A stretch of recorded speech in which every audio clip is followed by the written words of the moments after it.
ఒకరోజు పాపకు గౌన్లు కొనాలని షాప్కెళ్ళి రిక్షాలో ఇంటికొస్తోంది.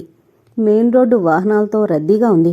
ఆఫీసులో మ్యాట్నీలు వదిలివేయడం వలన మెయిన్ రోడ్డు మీద తిరిగే జనం ఇసుకేస్తే రాలనట్లుగా ఉన్నారు. ఎదురొస్తున్న వాహనాలను మనుషులను తప్పించుకుంటూ రిక్షా నిదానంగా పోతోంది. ఇందిర కళ్ళు వీధి చివరి వరకు దృష్టిని సారించాయి. సరిగ్గా ఆ సమయంలోనే ఓ స్కూటర్ వీధి మలుపు తిరిగి కనుమరుగైంది. ఆ స్కూటర్ తన భర్తదే. దాని మీదున్నది తన భర్తే, సందేహం లేదు. అతన్ని ఆనుకొని చెరువుగా వెనక సీట్లో కూర్చుంది ఒక ఆమె. స్లీవ్లెస్ జాకెట్టు, పల్చటి జార్జెట్ చీర, భుజాల వరకు కత్తిరించిన జుట్టు. మంగయ్య చెప్పిన దాన్ని బట్టి చూస్తే ఆమె రేటా అయి ఉంటుంది అనుకుంది ఇందిర. ఆ క్షణంలో ఆమె మనసు ఎటువంటి చిత్రహింసకు గురైందో, ఆమెకి అటువంటి పరిస్థితిని సృష్టించిన ఆ భగవంతునికే తెలియాలి. ఎలాగో ఇంటికి చేరుకుంది. ఆ సాయంత్రం మృదులొచ్చింది. కళతప్పిన ఇందిర ముఖం చూడగానే మృదులకు మనసులో చేయి పెట్టి కిలికినట్టు అనిపించింది. అమ్మమ్మల పరామర్శలన్నీ అయిన తర్వాత టీ తాగి ఇందిరతో అలా బయటకు వెళదాం రమ్మంది. ఇందిరకు వెళ్లాలని లేకపోయినా మృదుల బాధపడుతుందని ఆమెతో బయలుదేరింది. ఇద్దరూ మాట్లాడుకుంటూ షికారుగా హైదరాబాద్ వెళ్లే రోడ్డు వైపు వచ్చారు. రోడ్డుకి ఇరుపక్కలా ఉన్న వరిచేలు పంట బరువుతో వంగిపోయి ఉన్నాయి. పంట చేల మీద నుంచి తేలొస్తున్న చల్లని గాలి ఆహ్లాదకరంగా ఉంది. వరి వెన్నుల మీద వాలిన రంగురంగుల పక్షులు గోళ్లకు చేరుకోవాలన్న ఆతృతతో గుంపులుగా ఎగిరిపోతున్నాయి. సంధ్యా సమయంలో ప్రకృతి దృశ్యాలు నయనానందకరంగా ఉన్నాయి. రోడ్డుకు పక్కగా వరిచేను గట్టు మీదున్న వేప చెట్టు కింద కూర్చున్నారు ఇద్దరు. నీలో ఏదో మార్పు కనిపిస్తోంది అంది మృదుల ఇందిరను పరిశీలనగా చూస్తూ. పాప పుట్టినప్పుడు ఆరోగ్యం దెబ్బతింది కదా, ఇప్పటి వరకు కోలుకోలేకపోయాను అంది ఇందిర నిర్లిప్తగా నవ్వుతూ. నువ్వు మానసికంగా బాధపడుతున్నావని నీ ముఖమే చెబుతోంది. నీ బాధ నేను పంచుకోకూడదా? ఇందిర కళ్ళల్లో నీటి వలయాలు. దుఃఖంతో గొంతు పూడుకుపోయి మాట పిగిలి రాలేదు. చెప్పిందు. వేణుకు దూరం అవుతానని భయపడ్డప్పుడు ముందుగా నాకు నువ్వే గుర్తుకొచ్చావు. నీకోసం పరిగెత్తుకొచ్చాను. బాంధవ్యరీత్యా మనిద్దరం వదినా మరదళమైనా అంతకు మించిన అపరూపమైన స్నేహబంధం మన మధ్య ఉంది. నీ బాధను నేను తీసేయలేకపోవచ్చు. ఆత్మీయులతో మనసులోని బాధను పంచుకుంటే మనసు బరువు తగ్గుతుంది. చెప్పిందు. నువ్వెందుకు బాధపడుతున్నావు? ఏం లేదు, ఆరోగ్యం బాగలేదు అంతే. నువ్వు చెప్పవిందు. నువ్వు పూర్వపు స్నేహితురాలివి కాదు, ఇప్పుడు గృహిణివి. నీ కుటుంబ రహస్యాలు నాతో మాత్రం ఎలా చెప్పగలవు? నీ దృష్టిలో నేను నీ ఆడపడుచుని, స్నేహితురాల్ని కాదు. ఆ మాటలు వినలేనట్లుగా ఇందిర ముఖం తిప్పుకుంది. ఆమె కళ్ళల్లో నిలిచిన కన్నీటి చుక్కలు చెంపల మీదకు జారాయి. అంత మాటనక మృదుల, నీకు మించిన ఆత్మీయులు నాకెవ్వరూ లేరు. నా సమస్యలతో నిన్ను బాధ పెట్టడం ఇష్టం లేక నీతో చెప్పలేకపోయాను. నీతో చెప్పుకుంటే గాని ఈ మనసు బరువు తగ్గదు అంది ఇందిర కన్నీటిని బలవంతాన ఆపుకుంటూ.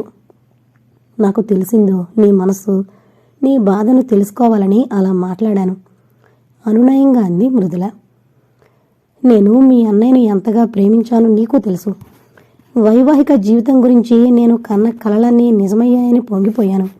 నా భర్త నన్ను మాత్రమే ప్రేమించాలని, నాకే స్వంతంగా ఉండాలని నేను ఆశపడ్డంలో తప్పులేదుగా.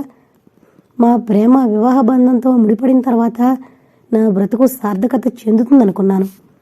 ఆయన నుంచి నేను ఆశించింది, అనుభవిస్తుంది వేరైంది. నేను వేటినైతే అసహించుకుంటానో ఆయన వాటికే దగ్గరయ్యారు.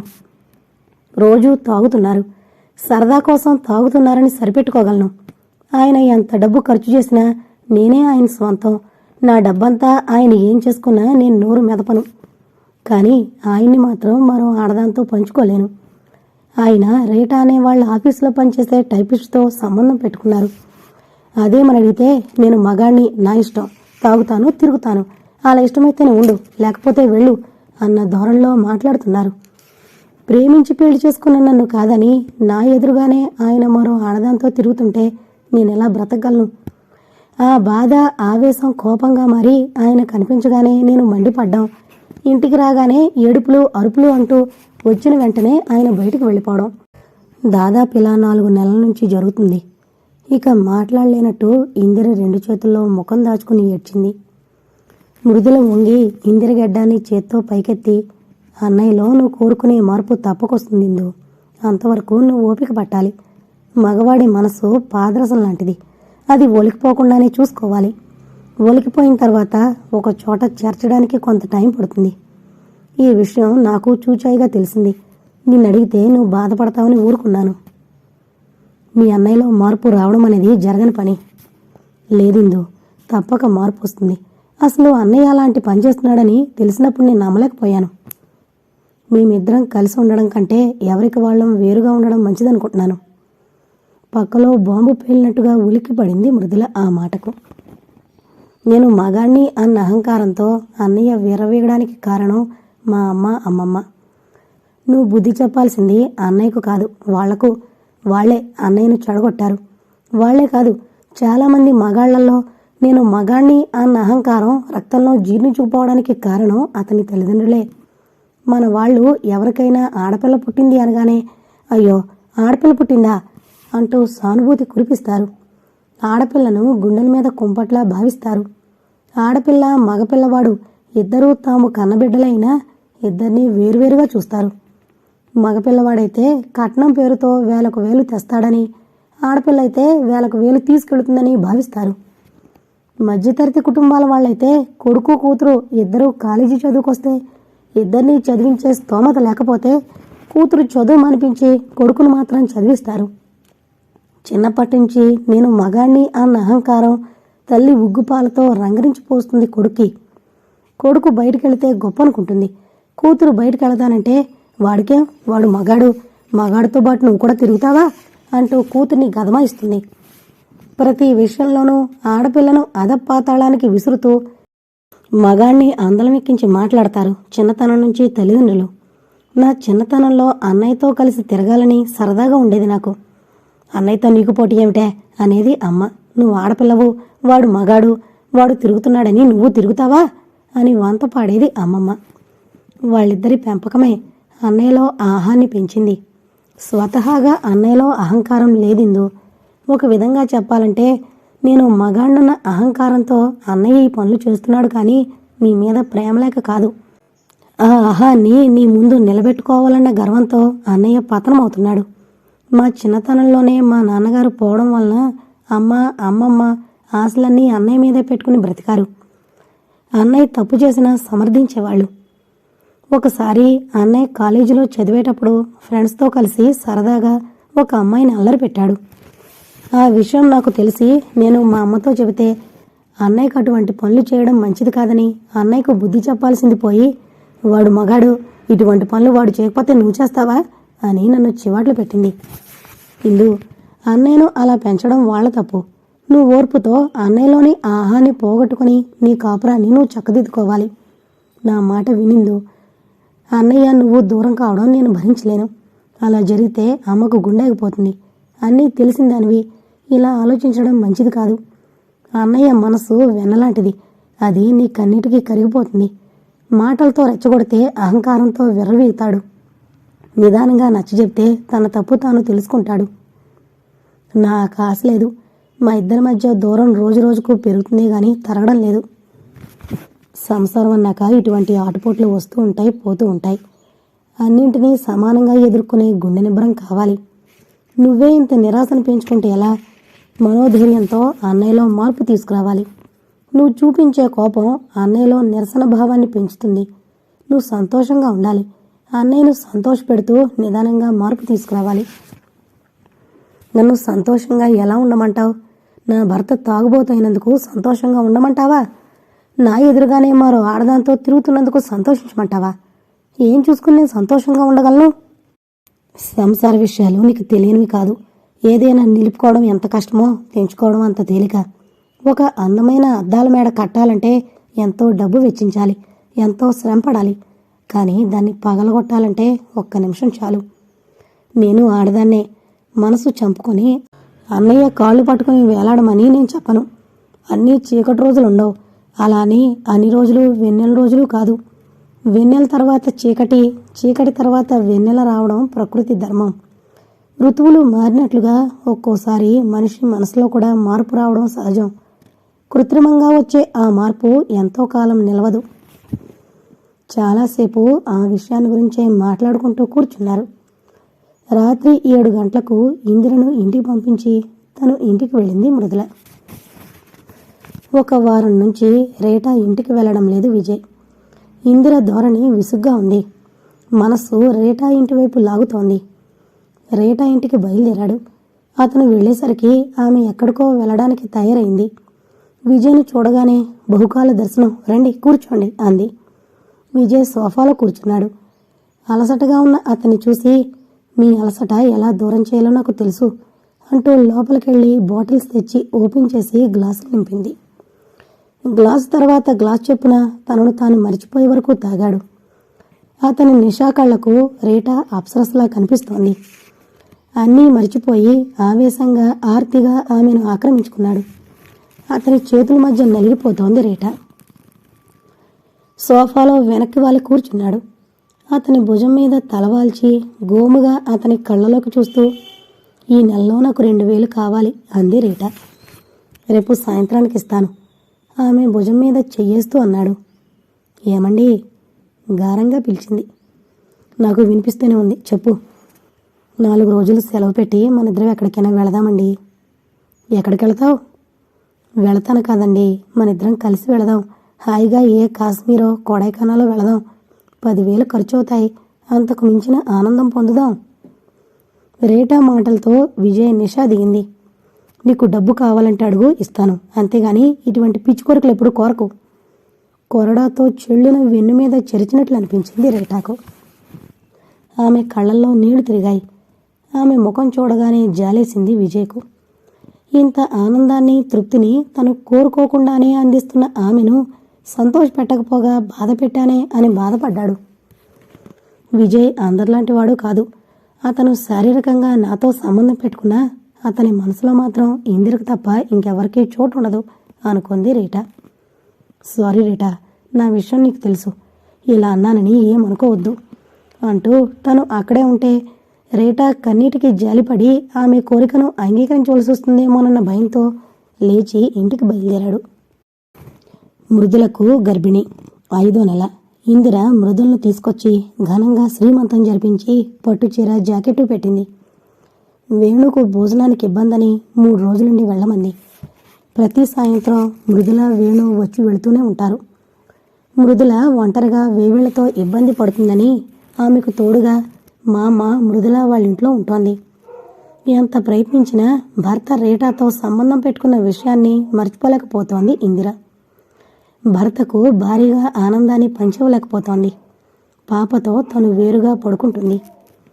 విజయ్ ఇంకా ఇంటికి రాలేదు. బెడ్రూమ్ నీట్గా సర్ది కిటికీకి ఎదురుగా ఉన్న టేబుల్ ముందు కుర్చీలో కూర్చుంది. టేబుల్ మీద చిరునవ్వుతో బస్ట్ సైజులో ఉన్న విజయ్ ఫోటో ఉంది. ఆ ఫోటోను చేతుల్లోకి తీసుకుని తదేకంగా చూస్తూ కూర్చుంది. అందంగా, హుందాగా, చిరునవ్వుతో ఎదుటి వ్యక్తిని ఆకర్షించేలా ఉంది ఆ ఫోటో. ఆ ఫోటోను చెక్కిలు కాంచుకుంది. ఆయన స్పర్శ ఎంత హాయిగా ఉంటుంది, ఎంత ఆప్యాయంగా ఉంటుంది. భగవాన్, ఆయన్ని నాకెందుకు దూరం చేశావు? ఇందిర ఆ ఫోటోను చెక్కిలు కాంచుకుని అలా ఎంతసేపు గడిపిందో తెలీదు. హఠాత్తుగా వెనక నుండి చప్పుడవడంతో ఉలికిపాటుగా గుమ్మం వైపు తిరిగి చూసింది. విజయ్ గుమ్మంలో నిలబడి నిశ్చలంగా ఇటే చూస్తున్నాడు. తలుపులు మూసి గడియ పెట్టాడు. వైటు ప్యాంటు, నడుముకు అరచేతి వెడల్పున నల్లటి belt, brown colour shirt in shirt చేశాడు. ఎదురుగా నన్ను పెట్టుకొని ఫోటోను చెక్కిలు కాంచుకుంటావెందుకు? ఫోటోను టేబుల్ మీద పెట్టింది. భరత మాటలకు ఇందిర ముఖంలోకి వెచ్చటి రక్తం పొంగులా వచ్చింది. విజయ్ ఇందిర దగ్గరకు వచ్చాడు. ఇందిర బీసుకుపోయినట్లుగా బొమ్మలా అలాగే కూర్చుంది. మానసికమైన బాధతో చిక్కిపోయినా అందం మాత్రం తరగలేదు ఇందిరలో. ముఖం తిప్పుకుంది. ఎంతకాలం ఇలా నన్ను వేధిస్తావు? రోషంగా తలెత్తి చూసింది ఇందిర. కుర్చీలో నుంచి లేచి మంచం మీద కూర్చుంది. ఇందు మృదువుగా పిలిచాడు. ఇందిర అతని కళ్ళల్లోకి ఏదో వెతుకుతున్నట్లుగా చూసింది. విజయ్ ఆమె కళ్ళల్లో ఏం చూశాడో ఏమో. చొప్పున ఇందిర కూర్చున్న మంచం దగ్గరకు వచ్చి ఆమె కాళ్ళ దగ్గర కూర్చుని ఆమె ఒడిలో ముఖం పెట్టి దేవి ముందు ఉపాసకుల్లా కూర్చున్నాడు. ఇందిర అతని చర్యకు నిశ్చేష్టురాలైనట్టుగా అయోమయంగా ఒక మహాద్భుతమైన కలకంటున్న దానిలా చూస్తోంది అతన్ని. ఇందు, నువ్వు ఎందుకలా నా ప్రాణం తీస్తున్నావు? నేనా, మీరా? ఇందిర నోటి నుంచి ఆ మాట నూతిలో నుంచి వచ్చినట్లుగా వచ్చింది. నీకు దూరం అయితే నేను బ్రతకలేను. నాకు నువ్వు కావాలి.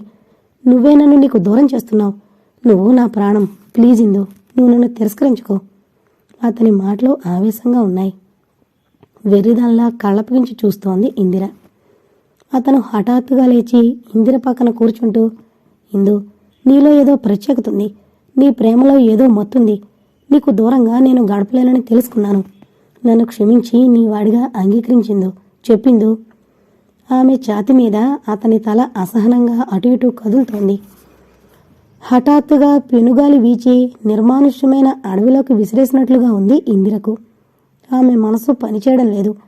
అతనికేమని సమాధానం చెప్పాలో అర్థం కాలేదు. అతను తలెత్తి చూశాడు. క్రాఫ్ చెదిరి మొహం మీద పడింది. అతని కళ్ళు ఆర్తిగా ఉన్నాయి, అసహనంగా ఉన్నాయి. సమాధానం చెప్పవేమిందో అతను ఆతృతగా అన్నాడు. ఇందిర మాట్లాడలేదు. విజయ్ ఆమె ముఖాన్ని తనకి అభిముఖంగా తిప్పుకుంటూ సమాధానం చెప్పిందు. అతని చేతులు ఆమెను దగ్గరకు లాక్కున్నాయి. ఇందిరకి ఏంటోగా ఉంది. ఆమె కళ్ళ మీదకి మొత్తులాంటిది వస్తోంది. అతని చేతులు ఆమె అణువణువును తడుముతున్నాయి. చిత్రమైన స్పందనగా ఉంది ఆమెకు. అతని లాలనకు ఆమె మనస్సు కరిగి నీరైంది. అతని గుండెల్లో మొహం దాచుకుని వెక్కి వెక్కి ఏడ్చింది. అతని చేతులు లాలనగా ఆమె వెన్ను నిమురుతున్నాయి. జరిగిందంతా ఒక పీడకలగా మర్చిపోయి అతనిలో ఐక్యం అవుదామనుకుంది. అందుకు ఆమె మనస్సు మొరాయిస్తోంది. ఆమెకు మనసుకు సంఘర్షణ మొదలైంది. మార్పులేని ఇందిర ప్రవర్తన విజయ్కు పిచ్చెకిస్తోంది. అతని మనస్సు వాయుగుండం ఏర్పడిన సముద్రంలా ప్రశాంతతను కోల్పోయింది. ఆఫీస్ నుంచి ఇంటికి రావాలని అనిపించడం లేదు. ఆఫీసే నయమనిపిస్తోంది ఇంటికంటే.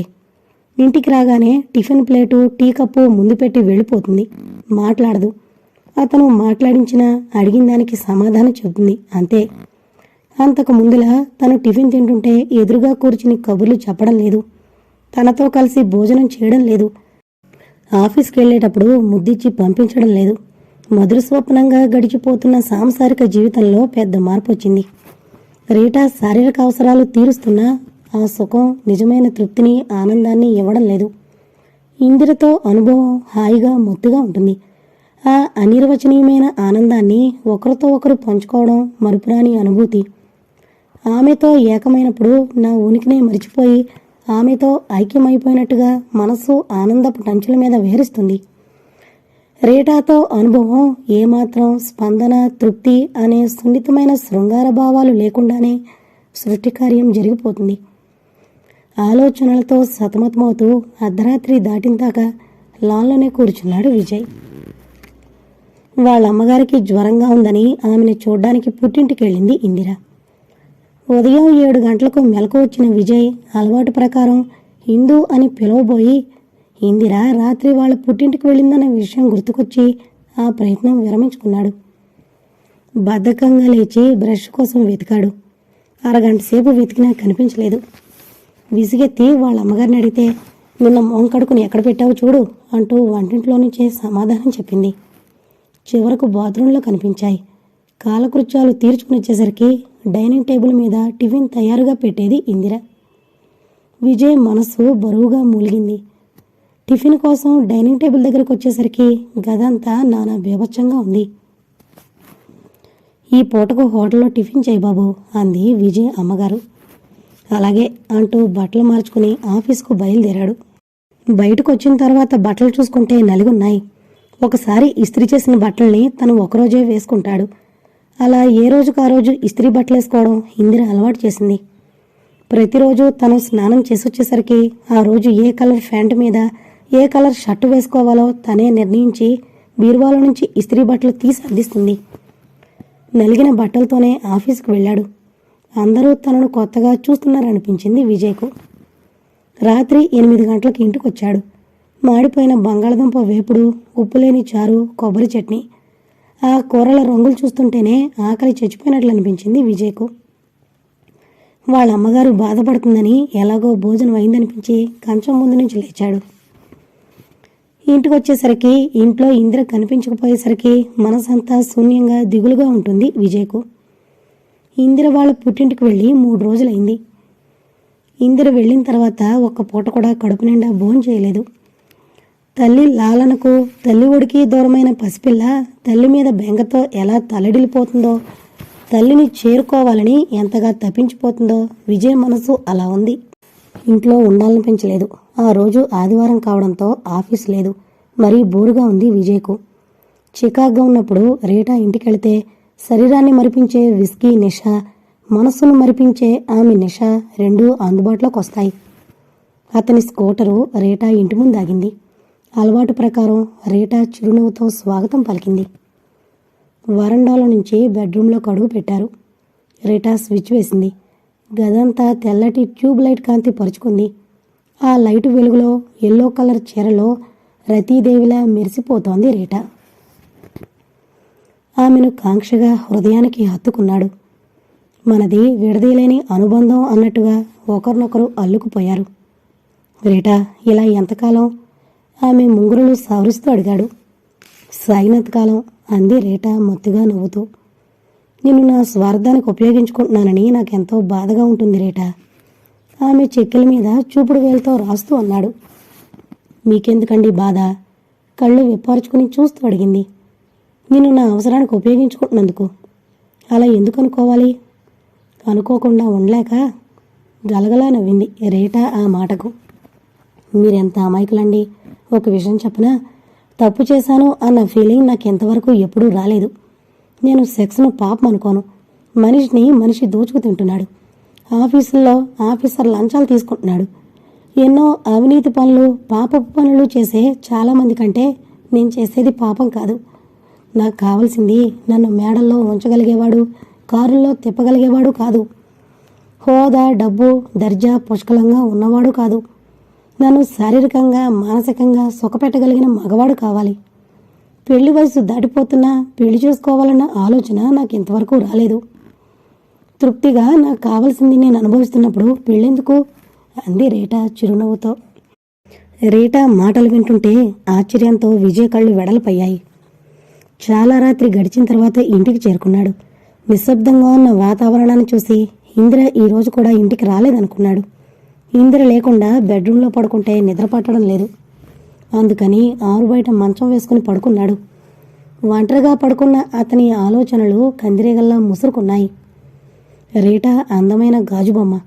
అందమైన ఆ బొమ్మను ముట్టుకున్న స్పందన ఉండదు. ఇందు, నువ్వు కావాలనే అక్కడున్నావా? ఒక్క రాత్రి నేను పక్కన లేకపోతే నిద్రపోని నువ్వు ఇన్ని రోజుల నుంచి దూరంగా ఎలా ఉండగలుగుతున్నావు? నిన్ను మించిన మొండితనం ఉంది నా దగ్గర. ఆ రాత్రంతా నిద్రపట్టక మంచం మీద అటు ఇటు దొర్లుతూ పడుకున్నాడు. 10 రోజులు గడిచాయి. ఇందిర రాలేదు. విజయ్ ఇందిర కోసం వెళ్ళలేదు. విజయ్ అమ్మగారికి కాశీ చూడాలని ఎప్పటి నుంచో కోరిక. టూరిస్టు బస్సు వెళుతుంటే వాళ్ళ అమ్మగారిని ఆ బస్సులో కాశీ పంపించాడు. వాళ్ళ అమ్మగారు లేకపోవడం వల్ల భోజనానికి ఇబ్బందిగా ఉంటుందన్నా ఇందిర వస్తుందనుకున్నాడు. ఇందిర రాలేదు. ఇందిర వాళ్ళ నాన్నగారు బాల్కనీలో కూర్చుని మాట్లాడుకుంటున్నారు. ఇందిర జరిగిందంతా వాళ్ళ అమ్మతో చెప్పింది. కూతురు కాపురం ఏమవుతుందోనన్న భయంతో ఆ విషయాన్ని మనసులో దాచుకోలేక భర్తతో చెప్పింది. దిగులుగా ఉన్న కూతురు ముఖం చూస్తుంటే మనసు పిండుతున్నంత బాధ అనిపించింది వెంకయ్య చౌదరి గారికి. ఇందు ఆప్యాయంగా పిలిచాడు. ఏంటి నాన్న? జరిగిందంతా నాతో మీ అమ్మ చెప్పిందమ్మా. ఇందు, నువ్వు నా ఇష్ట ప్రకారం పెళ్లి చేసుకున్నట్టయితే నీ కష్టసుఖాల గురించి ఆలోచించాల్సిన బాధ్యత నాకుండేది. నేను విజయ్ను ప్రేమించాను, అతని తప్ప ఇంకెవరిని చేసుకోను అన్నావు. నేను అవుననక తప్పలేదు. నువ్వు నా కూతురువి అయినా నీ మనసు బాధపడుతుందని తెలిసినా ఒక విషయం చెబుతాను. మగాడు మట్టి ముద్ద లాంటి వాడైతే ఆడది కుమ్మరి లాంటిది. మట్టి ముద్దను తనకు కావలసిన రీతిలో మలుచుకోవడం కుమ్మరి చేతిలో పని. అతని నైపుణ్యాన్ని బట్టి మట్టి రూపాలు దిద్దుకుంటుంది. అలాగే మగాడు భార్యను కాదని మరో ఆడదాని కోసం అరువులు చాచాడంటే అది మగాడి తప్పు కాదు, ఆడదాని తప్పే. మనం పెంచుకునే కుక్కకు మనమే కడుపు నిండా అన్నం పెడితే మన ఇంటికి గడప దాటదు. ఆకలికి ఆగలేకపోతే, దాని ఆకలి మనం తెలుసుకోలేకపోతే అది మన ఇంట్లోనే దొంగతనం చేస్తుంది. నీ భర్తలో పవిత్రత లోపించింది అని అతనికి దూరంగా ఉంటున్నావు. పవిత్రత అనేది శరీరానికి సంబంధించింది కాదు, మనసుకు సంబంధించింది. నీ భర్త మనసులో నీ స్థానం చెరగనంతకాలం అతని మనసు పవిత్రంగా ఉన్నట్లే. అనవసరంగా పెద్ద కారణం లేకుండా నువ్వు బాధపడుతూ అతనికి మనశ్శాంతి లేకుండా చేస్తున్నావు. మనం ఏదైనా ఊరికి వెళ్ళినప్పుడు ఆకలైతే టిఫిన్ కోసం హోటల్కి పరిగెత్తుతాం. ఆకలి తీరినంత మాత్రాన హోటల్ ఇల్లు అవుతుందా? వడ్డించిన సర్వరు మనవాడవుతాడా? అక్కడ డబ్బిస్తేనే ఆకలి తీరుతుంది. ఎంత తిన్నా డబ్బు దండగే తప్ప ఆకలి తీరదు. మన ఇంట్లో పచ్చడి మెతుకులు తిన్నా కడుపు నిండుతుంది. భర్తను భార్య తల్లిగా లాలించాలి, భార్యగా ప్రేమించాలి. బిడ్డ తప్పు చేస్తే తల్లి బిడ్డను వదిలేస్తుందా? భర్త తప్పును క్షమించలేని భార్య ఉన్నా ఒకటే, లేకపోయినా ఒకటే. భర్త ఏదైనా పొరపాటు చేస్తే భార్య అతన్ని క్షమించాలి. అంతేగాని అతన్ని మరింతగా సాధిస్తే రెచ్చిపోయిన అతను అదే పొరపాటును మళ్ళీ మళ్ళీ చేయాలనుకుంటాడు. భార్యాభర్తల మధ్య ఉండాల్సింది పంతాలు పట్టింపులు కాదమ్మా, సరైన అవగాహన కావాలి. క్షమాపణ గుణమే మనిషికి దూరం చేస్తుంది. ఆవేశం మనిషిని దగ్గర చేస్తుంది. విజయ్ చేసిన తప్పు ఒకసారి నేను కూడా చేశాను. అప్పుడు మీ అమ్మకు ఆ విషయం తెలిసి ఏముందో తెలుసా? ఇలాంటి విషయాలు నలుగురికి తెలిస్తే మన ఇంటి పరువు వీధి పాలవుతుందండి. మీరు కావాలనుకున్న ఆమెను మన ఇంటికే తీసుకొచ్చుకోండి అంది. అంతే, సిగ్గుతో మీ అమ్మ ముందు తలెత్తలేకపోయాను. ఇంతవరకు ఆ తప్పు మళ్ళీ చేయలేదు. నీ భర్త తప్పును క్షమించి నీ సంసారాన్ని నువ్వు చక్కదిద్దుకుంటావో, పంతాలు పట్టింపులతో నీ భర్తకు శాశ్వతంగా దూరం అవుతావో నీ ఇష్టం అంటూ లేచి బయటికెళ్లారు. ఆయన మాటలు ఇందిర మీద బాగా పనిచేశాయి. ఆమె మనసులో బాధ సుళ్ళు తిరుగుతోంది. మరో 4 రోజులు గడిచాయి. ఇందిరలో కోపం, సంతోషం, బాధ ఇలాంటి భావాలేమీ లేకుండా నిర్లిప్తతగా ఉంటోంది. ఆ రోజు ఆదివారం. ఈ రోజైనా ఆయన వస్తారనుకున్నాను, రాలేదు. ఆయన ఎందుకు వస్తారు? ఇప్పుడు ఆయనకున్న అవసరం ఏముంది? కోరికలు తీర్చడానికి రేటా ఉంది. ఆయనగా వచ్చి నన్ను రమ్మనంది, ఎలా వెళ్ళను? అభిమానం, పౌరుషం అడ్డొస్తున్నాయి. నేను మాత్రం ఆయన్ని ఏమన్నాను? తాగద్దన్నాను. నేను మగాణ్ణి, తాగుతాను చెప్పడానికి నువ్వెవరవు? నా ఇష్టం అన్నారు. సరే అన్నాను. అన్నింటికీ ఆయన అలా మాట్లాడుతుంటే అభిమానం చంపుకొని ఎంతకాలం ఉండగలను? నేను చచ్చినా ఆయనలో నేను మగాణ్ణన్న అహంకారం మాత్రం తగ్గదు. ఆ అహం తగ్గిన రోజునే మా కాపురం చక్కబడుతుంది. ఆయనగా రమ్మన్రు, నేనుగా వెళ్ళలేను. విజయ్ మనస్సుకు శాంతి లేకపోయింది. తనంత నిగ్రహశక్తి లేనివాడు కాదు. తన మనస్సు అంత చంచలమైంది కాదు. ఏ దుష్టక్షణాల ప్రభావమో తను రేటాకు లొంగిపోయేలా చేసింది. చేసిన తప్పుకు క్షమించమని ఎంత ప్రాధేయపడ్డాను. క్షమించకపోగా మాటలతో నన్ను చిత్రవద చేస్తూ చివరకు బెడ్రూమ్లో మంచాలు కూడా వేరు చేసింది. ఆడదానికి అంత అహంకారమా? రేటాను తీసుకొచ్చి ఇంట్లోనే ఉంచుకుంటాను, అప్పుడు గాని బుద్ధి రాదు. రేటాను ఇంటికి తీసుకొచ్చిన రోజునే ఇందిర ఆత్మహత్య చేసుకుంటుంది. అది నిజం. పెంకితనంతో నాకు దూరంగా ఉంటుందే గాని నన్ను క్షమించలేక కాదు. నా జీవితంలో వెన్నెల కాంతిని నింపిన దేవత ఇందు. నా చెల్లెలి జీవితాన్ని నందనవనంగా మార్చిన త్యాగమూర్తి. ఆమె అందాన్ని, ఆస్తిని, తన సర్వస్వాన్ని నాకు అంకితం చేసిన ప్రేమమూర్తి నా ఇందు. ఇందిర గాఢ పరిష్వంగంలో తప్ప నా మనసుకి ఇంకెక్కడా శాంతి లభించదు. నా ఇందు దగ్గరికి వెళ్తాను. కొంతసేపు కోపంతో, మరి కొంతసేపు ప్రేమతో ఇందిరను గురించి ఆలోచించుకుంటూ పడుకున్నాడు. ఏం చెయ్యాలో, తనకేం కావాలో అతనికే అర్థం కానట్టుగా ఉంది. ఆ రోజు ఆదివారం 3 గంటల టైంలో రేటా ఇంటికి వెళ్ళాడు విజయ్. ఆమెను చూడగానే అతని కళ్ళు జిగేలమన్నాయి. జిప్స్ డ్రెస్లో ఆకర్షణీయంగా ఉంది. ఆమె అందానికి ముగ్ధుడైనట్టుగా చూస్తూ నిల్చున్నాడు. తన వైపు విస్మయంగా రెప్పవాల్చకుండా చూస్తున్న అతని వైపు కళ్ళు విప్పార్చుకొని చూస్తోంది రేటా. విజయ్ ఆవేశంగా ఆమె దగ్గరగా వచ్చి ఆమెను గుండెల మీదకి లాక్కున్నాడు. ఆమె భుజం చుట్టూ చెయ్యేసి ఆమె మెడవంపులో గెడ్డవాంచి, రేటా, ఇప్పుడు నువ్వెంత అందంగా మత్తుగా ఉన్నావో తెలుసా? తెలీదన్నట్లు తలూపింది రేటా. నిన్ను చూస్తుంటే నాకేమనిపిస్తుందో చెప్పనా? చెప్పండి. అతని క్రాఫ్లోకి వేళ్లు జొనిపి కదుపుతూ అంది. నా మనస్సును ఆవరించుకున్న దిగులు, బాధ నిన్ను చూడగానే ఎగిరిపోయాయి. నిన్ను తీసుకుని ఆకాశంలోకి ఎగిరిపోవాలనిపిస్తోంది. ఏవో మధుర స్వప్నాలు నా కళ్ళ ముందు కదలాడుతున్నాయి. ఈ సమయంలో, ఈ క్షణంలో నాకంటే అదృష్టవంతులు ఉండరేమో అనిపిస్తోంది. ఆమెను సోఫాలో కూర్చోబెట్టి తను కూడా ఆమె పక్కనే కూర్చున్నాడు. ఆమె భుజం అతని చేతి మధ్య నలిగిపోతోంది. బొమ్మలా కూర్చున్న రేటా కళ్ళల్లో కళ్ళు పెట్టి చూశాడు. ఆమె కళ్ళల్లో కనిపిస్తున్న తొట్రుపాటుకు అతని కనుబొమ్మలు ఆశ్చర్యంతో ముడిపడ్డాయి. రేటా, ఎందుకలా ఉన్నావు? రోజూ తను రాగానే చిరునవ్వుతో స్వాగతం పలుకుతూ బాటిల్ ఓపెన్ చేసి గ్లాసులో పోసి తన పెదవులకు అందిస్తూ కౌగిలిలో కరిగిపోయే రీటా. ఆమె చూపులు గేటు వైపే ఉన్నాయి. ఆమె వైపు తీక్షణంగా చూశాడు. ఆమె కళ్ళల్లో కలవరం కొట్టొచ్చినట్లుగా కనిపిస్తోంది. విజయ్ ముఖంలో గాంభీర్యం చోటు చేసుకుంది. నేను హాస్పిటల్కి వెళ్దామని తయారయ్యాను. మీరొచ్చేది 5 గంటల తర్వాత కదా, ఈలోగా హాస్పిటల్కి వెళ్దామని బయలుదేరాను. సారీ అంది సంజయ్ షీగా. ఇంతవరకు అతను ఇందిర నుంచి రేటా నుంచి ఇటువంటి నిరసనను ఎదుర్కోలేదు. రేటా మీద కోపంతో ఇందిర వ్యతిరేకించడం మొదలుపెట్టింది. ఈరోజు రేటా తన మనసులోని భావాలను ముఖంలో కనిపించనీయకుండా జాగ్రత్త పడుతూ, నువ్వు హాస్పిటల్కి వెళ్ళరా, నాకు కూడా పనుంది, వెళ్ళి సాయంత్రం వస్తాను అన్నాడు. అలాగే అంది రేటా. స్కూటర్ మీద వస్తూ సిగరెట్ ప్యాకెట్ ఖాళీ అవడంతో సిగరెట్ ప్యాకెట్ కొనుక్కోవడం కోసం పాన్ షాప్ ముందు స్కూటర్ ఆపాడు. అంబాసిడర్ కారు రేటా ఇంటి వైపు దూసుకుపోవడంతో తల తిప్పి చూశాడు విజయ్. కారు దిగాడు రామ్లాల్. కారు దిగి నిల్చున్న అతని దగ్గరకు రేటా వచ్చి అతని చేయి పట్టుకుని లోపలికి తీసుకెళ్ళింది. ఆ దృశ్యం చూడగానే తల తిరిగినట్టు అనిపించింది విజయ్కు. ఆమె ప్రత్యేకంగా ముస్తాబు కావడం, చూపుల్లో కలవరం, హాస్పిటల్కి వెళుతున్నానని తనతో అబద్ధం చెప్పడం, ఇవన్నీ తనను పంపించి రామ్లాల్ను ఆహ్వానించడానికా? రేటా అంటే చెప్పలేని అసహ్యం కలిగింది విజయ్కు. మనసులో అగ్నిజ్వాలలు ప్రజ్వరిల్లుతున్నాయి. 10 నిమిషాలు అక్కడే నిల్చున్నాడు. రామ్లాల్ బయటకు రాలేదు. స్కూటర్ అక్కడే ఉంచి రేటా ఇంటికి వెళ్ళాడు. వరండాలో నిల్చున్నాడు. బెడ్రూమ్లో నుంచి రేటా మాటలు, రామ్లాల్ నవ్వు వినిపిస్తున్నాయి. రేటాను హత్య చేయాలన్నంత ఆవేశంగా ఉందతనికి. మళ్ళీ పాన్ షాప్ దగ్గరకు వచ్చి స్కూటర్ స్టార్ట్ చేయబోతుంటే రామ్లాల్ బయటకొచ్చి కారులో కూర్చుని కారు స్టార్ట్ చేశాడు. అతని కారు మలుపు తిరిగి వెళ్ళిపోయిన తర్వాత మళ్ళీ రేటా ఇంటికి వచ్చాడు.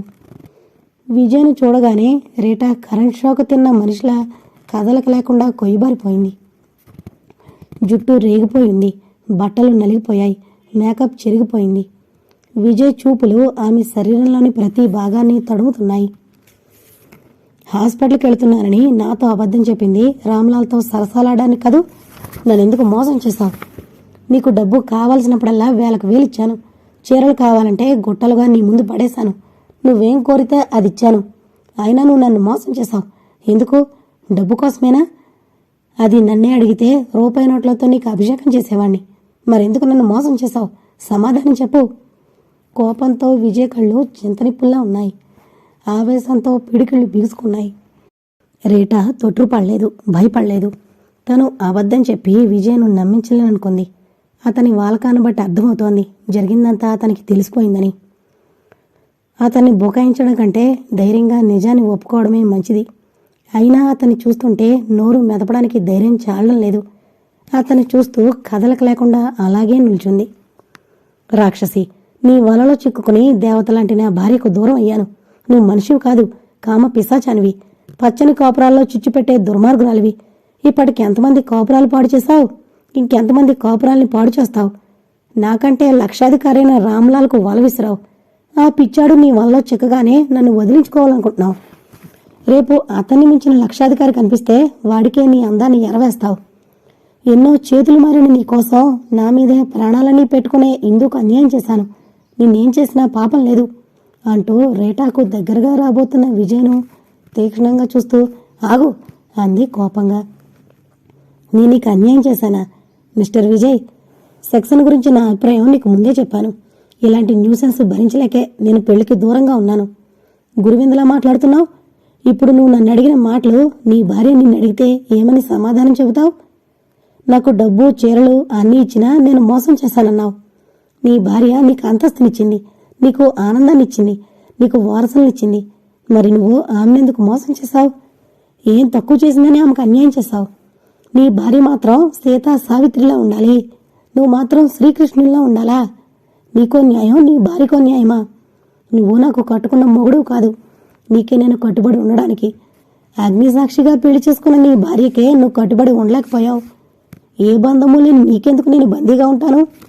నువ్వు నీ భార్యకు ఎందుకు అన్యాయం చేశావో నేను నీకు అందుకే చేశాననుకో. అయినా నీకు సంజాయిషి చెప్పాల్సిన అవసరం నాకు లేదు. ఇప్పటి వరకు నువ్వు అన్న మాటలన్నీ సహించాను. రేటా, నిన్ను చంపినా పాపం లేదు అంటూ ఆపుకోలేని కోపంతో రేటా చెంప చెళ్ళు అనిపించాడు. Stupid, you first get out, మర్యాదగా బయటకెళ్ళు. చెయ్యి పట్టి గేటు వైపు చూపిస్తూ అంది. అప్పటికే విజయ్కు అవమానంతో మనసు దహించుకుపోతోంది. స్కూటర్ని స్టార్ట్ చేశాడు. పిచ్చి పట్టిన వాళ్ళ వీధులన్నీ తిరిగాడు. అయినా అతని బాధ తగ్గలేదు. తిరిగి తిరిగి ఇంటికి చేరుకునేసరికి రాత్రి 8 గంటలైంది. విజయ్ వచ్చేసరికి మృదుల వరండాలో కూర్చునింది. ఆదివారం కదా, ఇంటి దగ్గర ఉంటామని వస్తే ఈరోజు కూడా లేవు. ఎదురు చూసి చూసి విసిగెత్తి ఇంటికెళ్ళిపోదామనుకుంటున్నాను. పనుండి వెళ్ళానమ్మా. ఏంటలా ఉన్నావు? ఒంట్లో బాగాలేదా? బాగానే ఉన్నానమ్మా, నాకేం? అతను ఎంత బాధపడుతున్నాడో అతని మాటల్లో అర్థమవుతూనే ఉంది. అన్నయ్య, నువ్వు ఇంతవరకు ఇంద్ర దగ్గరకు వెళ్ళలేదా? వెళ్ళలేదు. అయినా వెళ్ళేటప్పుడు నాకు చెప్పి వెళ్ళిందా నేను వెళ్ళి తీసుకురావడానికి? ఆడదానికి తనకే అంత అహంకారం అయితే మగాణ్ణి నాకెంత ఉండాలి? పొరపాటు చేసింది నువ్వు, శిక్ష అనుభవిస్తోంది ఇందిర. నా మనసు బాగాలేదు, నన్ను విసిగించకమ్మా. అహంకారంతో నువ్వేం పోగొట్టుకుంటున్నావో నీకు ఇప్పుడు అర్థం కావడం లేదు. చేతులు కాలిన తర్వాత ఆకులు పట్టుకున్న ప్రయోజనం ఉండదు. తాగి తూలుతూ ఇంటికొచ్చే భర్తకు స్వాగతం పలికి కాళ్ళొత్తుతూ నిద్రపుచ్చడానికి ఇదేం త్రేతాయుగం కాదు, కలియుగం. ఇంద్రకి ఏం తక్కువ నీ కాళ్ళ దగ్గర పడి ఉండడానికి? అమ్మమ్మల పెంపకంలో నువ్వు ఇలా తయారయ్యావు. కావాలని వాళ్ళ ఇంటికెళ్ళింది, ఎన్నాళ్ళు ఉంటుందో ఉండవు. చెడిపోయే వాళ్ళను ఎవరు మాత్రం బాగు చేయగలరు? తప్పు చేయడం సహజం, దాన్ని దిద్దుకోవాలని ప్రయత్నించాలి గాని తెలిసి నిప్పును ముట్టుకుంటే ఏమవుతుంది? నీ చెయ్యే కాలుతుంది. నాకంతా తెలుసు, విసిగించుకో. ఏం తెలుసు అన్నయ్య? మగాడన్న అహంకారంతో విరవీగడమా? దేవతలాంటి వదిని కాదని డబ్బు కోసం ఒళ్ళమ్ముకునే వాళ్ళ నీడకు చేరడమా? ఏం తెలుసు నీకు? ఇందిర మన జీవితాల్లో ప్రవేశించకపోతే మన జీవితాలు ఎలా ఉండేవో ఆలోచించు. ఇందిర కొవ్వొత్తి లాంటిది. నువ్వు నాకు అన్నయ్యవైనా ఇందిర నా స్నేహితురాలు. నా ఇందుకు అన్యాయం జరగడం నేను సహించలేను. ఇందిరకు చోట్లేని ఈ ఇంటికి ఇక నుంచి నేను కూడా రాను. నువ్వు ఇలాగే అందరికీ దూరమై అభిమానాన్ని చంపుకొని తాగుతూ తిరుగుతూ గడుపుకో. కోపంగా అరిచింది మృదుల. ఏంటమ్మా నీ మాటలు? నువ్వు ఇంటికి రానంటున్నావా? అంత మాట ఎలా అనగలిగావమ్మా? నువ్వు కూడా నాకు పరాయిదానిలాగే మాట్లాడుతున్నావు. నేను అత్తగారింటికి వెళ్ళిన రోజే ఇంటికి పరాయిదాన్ని అయ్యాను. నీ భార్య పిల్లలే నీకు స్వంతం. వెంటనే వెళ్ళి ఇందుని తీసుకురా. ఇందిరే ఇంటికి వచ్చిన తర్వాతనే నేను మళ్ళీ ఇంటికి వస్తాను అంటూ విజయ్ పిలుస్తున్నా వినిపించుకోకుండా వేగంగా నడుస్తూ గేటు తీసుకుని వెళ్ళిపోయింది మృదుల. రేటా మాటలు, మృదుల మాటలు అతన్ని పిచ్చివాణ్ణి చేస్తున్నాయి. మనస్సు బరువెక్కింది. కరువు తీరా ఏడ్చి మనసు బరువు దింపుకోవడానికి అతను మగవాడు ఆ పని చేయలేడు. ఆ రోజు ఆఫీస్ నుంచి ఇంటికొచ్చేసరికి బంగ్లాలో లైట్లన్నీ వెలుగుతున్నాయి. ఒక్క నిమిషం తన కళ్ళు తనను మోసం చేయడం లేదు కదా అనుకున్నాడు. ఇంద్రున్నప్పుడు ఎంత నీట్గా ఉండేదో అలా ఉంది ఇల్లు. వాజులో అందంగా అమర్చున్న గులాబీ పొలం చూసి ఇంద్రు వచ్చిందేమో అనుకున్నాడు. సంతోష తరంగం ఉవ్వెత్తున లేచిపడింది అతని మనసులో. బెడ్రూంలోకి వెళ్లేసరికి బాబు, బేబీ నిద్రపోతూ కనిపించారు. వాళ్ళని చూడగానే భావోద్రేకంతో కళ్ళమట నీళ్లు తిరిగాయి విజయ్కు. నిద్రపోతున్న వాళ్లను తడిమి చూశాడు. బాబుకు దుప్పటి కప్పాడు. పాప నుదుటి మీద ముద్దు పెట్టుకున్నాడు. గాల్లో తేలిపోవాలన్నంత సంతోషంగా ఉంది. గది గుమ్మం వద్ద చప్పుడవడంతో తల తిప్పి చూశాడు. ఇందిర లోపలికొచ్చింది. ఇందిరని చూడగానే పశ్చాత్తాపంతో అతని కళ్ళల్లో నీళ్లు తిరిగాయి. సూటిగా ఆమె కళ్ళలోకి చూడలేక తల వంచుకున్నాడు. ఏమండి, మీకు చెప్పకుండా పుట్టింటికి వెళ్ళినందుకు నన్ను క్షమించండి. నేను మగాణ్ణని మీలో పేరుకుపోయిన అహంకారాన్ని పోగొట్టాలనే ఈ 10 రోజుల నుంచి మీకు దూరంగా ఉన్నాను. నేను దగ్గర లేకపోతేనన్నా నా విలువ మీకు తెలుస్తుందనుకున్నాను. మీకు దూరంగా ఉండలేక మీకోసం వచ్చేసానండి. మీకు ఇష్టమైనట్టు ప్రవర్తించండి. మీ మనసులో నా స్థానం నాకుంటే చాలు. నన్ను క్షమించండి. ఇందిర వైపు చేతులు చాపాడు విజయ్. ఒక్క ఉదుటున అతని గుండెల మీద వాలిపోయింది. ఇద్దరి మనసుల్లోనూ సంతోషం పొంగి పొరలుతోంది. నన్ను క్షమించగలవా ఇందు? భర్త నోటిని తన చేత్తో మూసింది. మీరు మగాళ్ళు. మీరు ఆ అహంకారంతో ఉంటేనే అందంగా ఉంటుంది. మీలో నన్ను ఆకర్షించింది మీ అహంకారమే. మీరు బేలగా మాట్లాడితే నేను భరించలేనండి. భర్త గుండెలకు హత్తుకుపోతూ అంది. 10 రోజుల వియోగం తర్వాత కలుసుకున్న వారిరువురు ప్రపంచాన్ని మర్చిపోయి ఒకరినొకరు అల్లుకుపోయారు. అప్పటి వరకు వాళ్లనే కిటికీలో నుంచి చూస్తున్న నెలరాజు ఇద్దరూ ఒక్కరుగా కనిపించడంతో తారున్న దిక్కుకు పరిగెత్తాడు. ఇంతటితో వెన్నెల రాత్రి అనే నవల కంప్లీట్ అయిందండి. ఈ ఎపిసోడ్కి నాకు కొంచెం గొంతుగా ప్రాబ్లం అయింది. మన శ్రోతలు కొంచెం అడ్జస్ట్ చేసుకోగలరు. ముందుగా మన ఛానల్ను సబ్స్క్రైబ్ చేసుకోండి. Thank you.